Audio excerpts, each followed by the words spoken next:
Hey everyone, and welcome to RUBIN'S Mind Lab, where we break down the latest research into what it really means.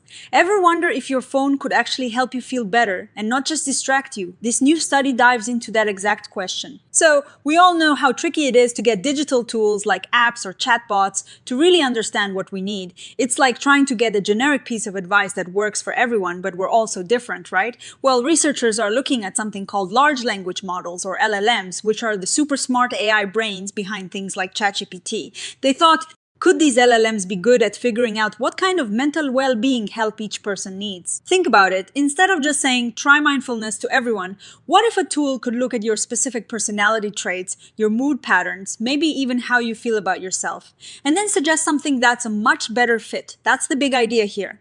They wanted to see if these LLMs could actually generate advice, specifically scripted chatbot dialogues that were tailored to different people's psychological profiles. So, how did they do it? They gathered information on 178 college students. This wasn't just basic stuff, it was a deep dive into 14 different psychological measures. We're talking about things like how motivated they were to improve themselves, their personality traits like extroversion and conscientiousness, how much meaning they found in life, and even things like how much their mood fluctuated or how much they struggled with anger or sleep. Now, to make it easier for the AI, they took all these measures and sorted them into categories like very low, low, moderate, and very high.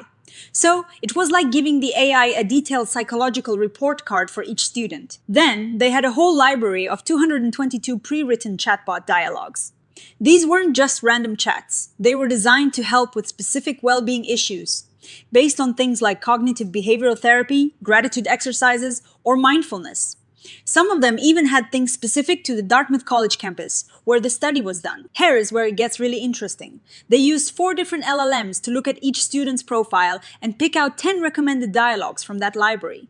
They wanted to see which LLMs were best at this. For each student, each LLM was given their profile and the entire list of 222 dialogues. The LLM then had to rank its top 10 picks for that student. Now, to test if the recommendations were actually personalized, they did a clever trick. For half of the students, they showed expert raters the recommendations that the LLM generated specifically for that student's profile. This is what they called the matched condition. But for the other half, they took the recommendations the LLM generated for one student and showed them to the raters as if they were for a different student. This is the unmatched condition. The idea was, if the LLM is truly personalizing, the experts should rate the recommendations as much better when they are actually matched to the person's profile. So, what did the experts think? This is the crucial part. They had 2 experts who knew a lot about psychological interventions. Rate how appropriate each set of 10 recommendations was for the student profile they were given. And drumroll please, the recommendations that were actually generated for a specific student's profile, the matched ones were rated as significantly more appropriate than the ones that were generated for someone else, the unmatched one. This is a big deal. It means the LLMs were picking up on the subtle differences in the psychological profiles and generating recommendations that seemed to fit better when they were aligned with the actual person.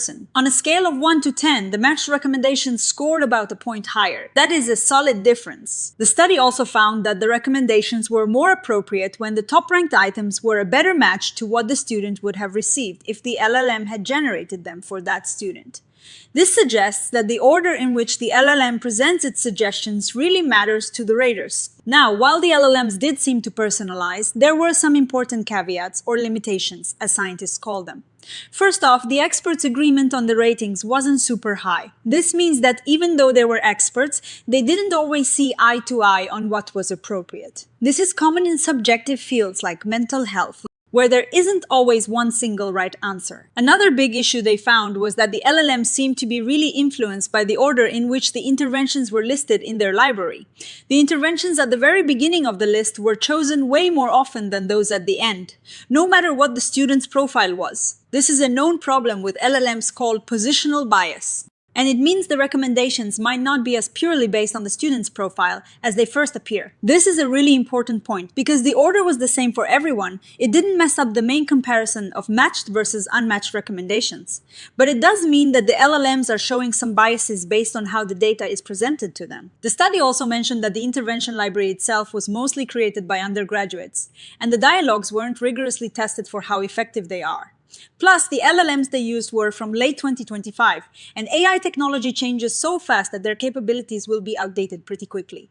So, the results are a snapshot in time. So, what does all this mean for us? The main takeaway is that yes, these LLMs can be trained to generate recommendations that are sensitive to individual psychological differences.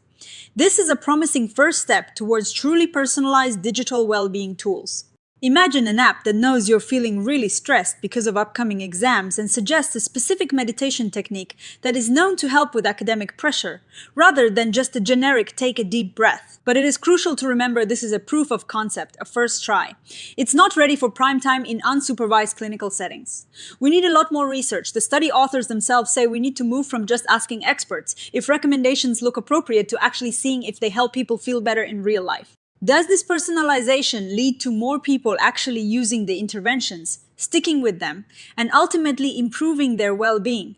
That is the million-dollar question. They also suggest comparing these LLM systems to older, rule-based personalization methods to see if LLMs really offer an advantage. And they talk about integrating more dynamic data, like your mood throughout the day or even your personal journal entries, into these systems. This could make the interventions even more just in time and responsive. Overall, this research is exciting because it shows the potential of AI to make digital health tools more personal and effective. But it also highlights the challenges. We need to be mindful of AI biases, like that catalog order issue. And we absolutely need to test these things in the real world to see if they truly make a difference in people's lives. It's a promising start, but there is a long road ahead before your phone's AI can be your go-to well-being coach. What do you think about using AI for personalized mental well-being? Let me know in the comments below. If you enjoyed this deep dive, please give this video a thumbs up, subscribe to RUBIN'S Mind Lab for more science breakdowns, and hit that notification bell so you don't miss our next exploration. Thanks for watching, and I'll see you in the next one.